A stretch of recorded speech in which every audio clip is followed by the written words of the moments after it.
Imagine que você está a bordo de um galeão espanhol no coração do Caribe, em meados de 1718.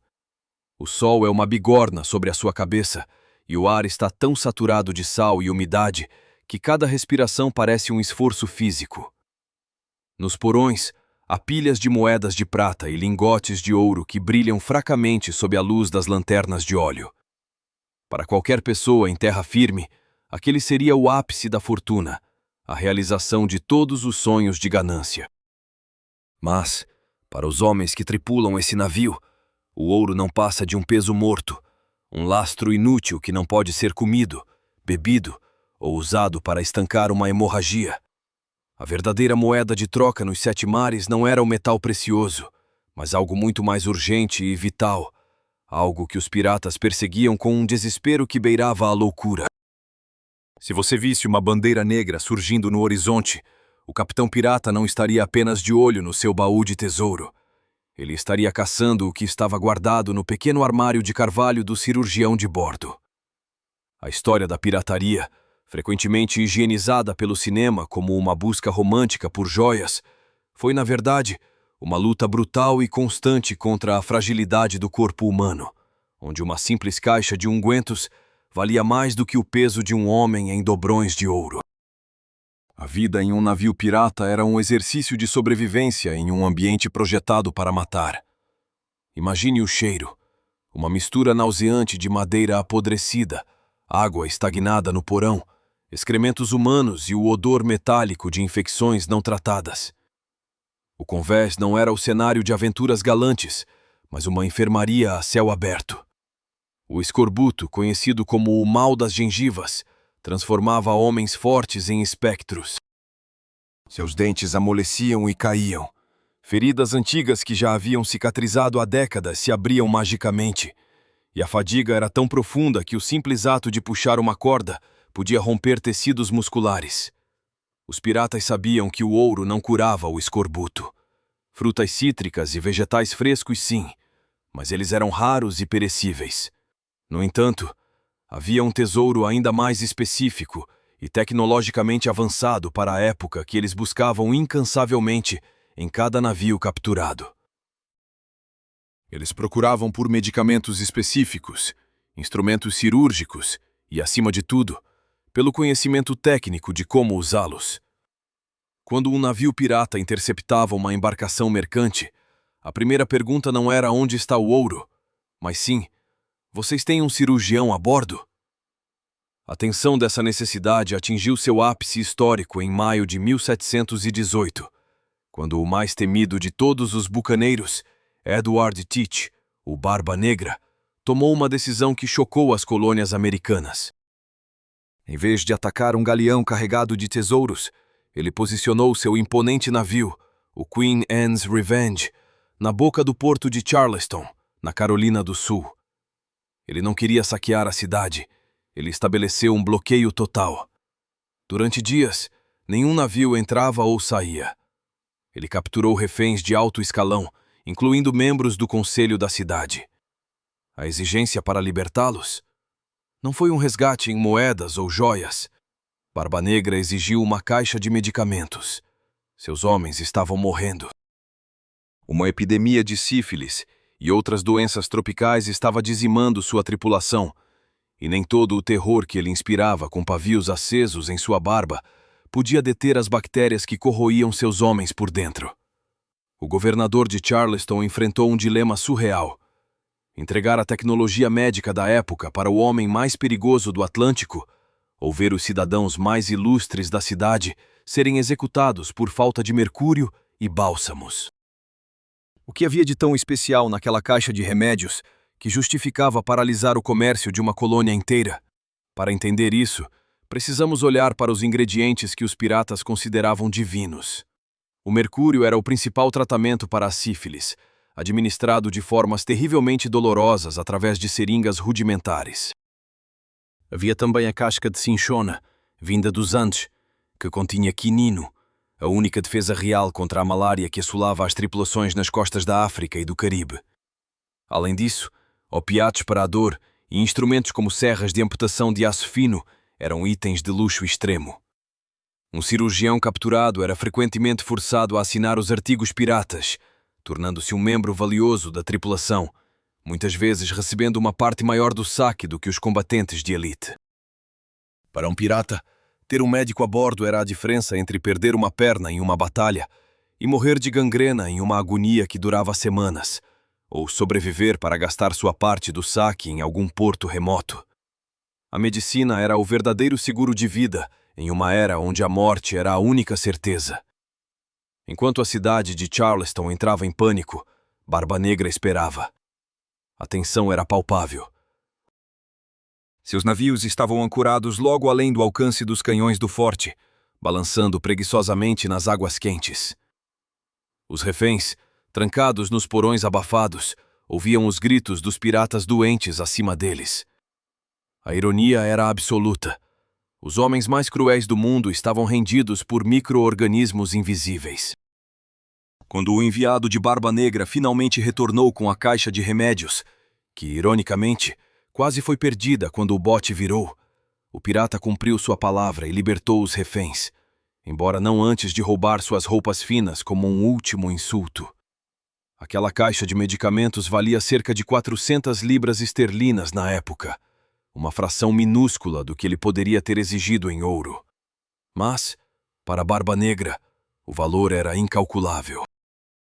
Aquilo representava a continuidade do seu reinado de terror. Sem aqueles frascos de vidro e pós amargos, sua frota se tornaria um cemitério flutuante em questão de meses. A busca por sobrevivência ia além da medicina. Os piratas eram mestres da improvisação e do reaproveitamento, o que nos leva a outro item que eles priorizavam sobre o ouro: suprimentos navais básicos.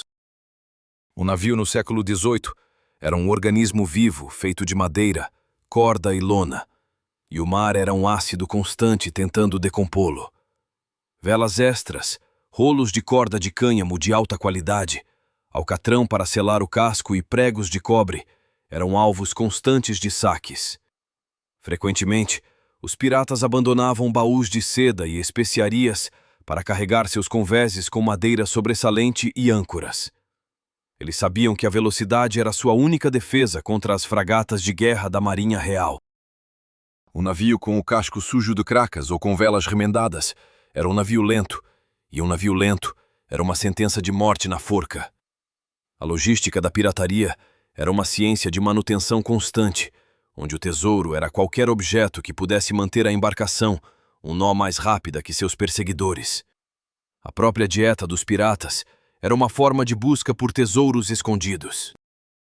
Quando eles atacavam navios mercantes, a prioridade absoluta eram os barris de carne salgada e, crucialmente, o sal puro. O sal era a tecnologia de preservação da época. Sem ele, a proteína apodrecia em dias no calor tropical. Eles também caçavam tartarugas marinhas e gado em ilhas desertas, mas o que realmente desejavam nos saques eram bebidas alcoólicas, especialmente o rum. Embora o cinema mostre piratas bêbados por diversão, o álcool tinha uma função técnica. Ele era usado para esterilizar água de baixa qualidade que ficava verde e lodosa nos barris após semanas no mar. Misturar rum com água e limão, o famoso grog, não era apenas um vício. Era uma tática de sobrevivência que combatia tanto a desidratação quanto o escorbuto. Cada gota de álcool capturada era combustível para a máquina humana que operava os canhões. Essa necessidade constante de recursos básicos moldou a psicologia desses homens. Eles eram, em sua maioria, ex-marinheiros da Marinha Mercante ou Real, que fugiram de condições de trabalho escravas e comida podre. Para eles, a pirataria não era sobre ficar rico e se aposentar em um castelo. Isso era um mito para atrair recrutas. A pirataria era sobre viver um dia a mais com o estômago cheio e sem dor. O ouro era apenas uma ferramenta para comprar esses momentos de alívio quando chegavam a portos amigáveis como Nassau ou Port Royal. Quando não estavam em portos, eles eram predadores de necessidades básicas. A imagem do pirata enterrando ouro em uma ilha deserta é logicamente falha. Se eles tivessem algo de valor, gastariam imediatamente em comida, cuidados médicos ou na manutenção do navio. O risco de morrer amanhã era tão alto que acumular riqueza a longo prazo parecia uma piada de mau gosto. A fragilidade da vida pirata é o que torna suas histórias tão humanas e viscerais. Atrás da fachada de monstros marinhos e guerreiros implacáveis, havia homens apavorados com uma infecção no dente ou uma ferida de estilhaço de madeira que não parava de latejar. Eles operavam em um sistema de capitalismo de guerrilha, onde o valor de um item era ditado puramente pela sua utilidade imediata. Se você oferecesse a um pirata um colar de diamantes ou um mapa para uma fonte de água potável e um estoque de limões em uma ilha próxima, a escolha dele seria ditada pelo instinto de conservação, não pela estética. Eles entendiam, de uma forma que a sociedade civilizada muitas vezes esquece, que a economia real é baseada na biologia. Ouro é uma ficção social. A saúde e a integridade do seu navio eram as únicas realidades tangíveis no meio do oceano.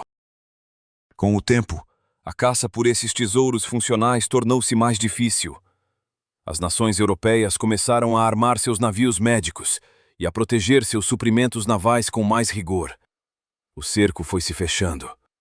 O fim da era de ouro da pirataria não ocorreu apenas porque os piratas foram derrotados em batalha, mas porque o sistema logístico que permitia sua sobrevivência foi cortado. Sem acesso a novos suprimentos de medicina, sem portos onde pudessem limpar seus cascos e sem navios mercantes vulneráveis carregando o básico para a vida, os piratas simplesmente definharam. Barba Negra, Roberts, Vane e outros acabaram encontrando seu fim não apenas por causa de balas de canhão, mas porque a exaustão física e a doença corroeram suas tripulações até que não houvesse mais força para lutar. Eles eram reis de um império construído sobre carências, governando sobre montanhas de ouro enquanto imploravam por uma garrafa de remédio. Hoje, quando olhamos para os mapas de tesouro e as histórias de baús enterrados, tendemos a ignorar o que realmente mantinha aqueles homens acordados à noite. O verdadeiro drama do Caribe não era a busca pelo mítico Eldorado, mas a corrida contra o tempo e contra o próprio corpo apodrecendo. A lição que os piratas nos deixaram, gravada no sangue e na pólvora de seus ataques a Charleston e outros portos, é uma verdade desconfortável sobre a condição humana que ressoa através dos séculos. No final das contas, quando a tempestade aperta e o horizonte parece infinito, descobrimos que a maior riqueza nunca foi o que você podia comprar, mas sim o tempo que você ainda tinha para respirar.